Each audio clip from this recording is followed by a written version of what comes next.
Hey guys, I'm just going to give you an update on the Cessna 182 from HSD. It's 15 degrees outside, and we've got the three primary colors on plus the white. It turned out real good with the rivets.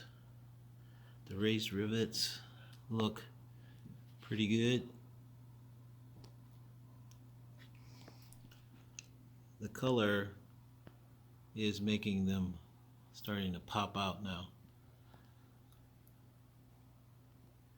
I've got to start on the landing gear now and the wheel pants, which will be the same color, and then we'll move on to the wings.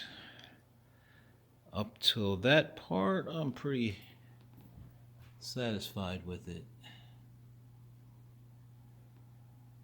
I've got to go back and do a couple little touch-ups where the masking tape, I got to finish that.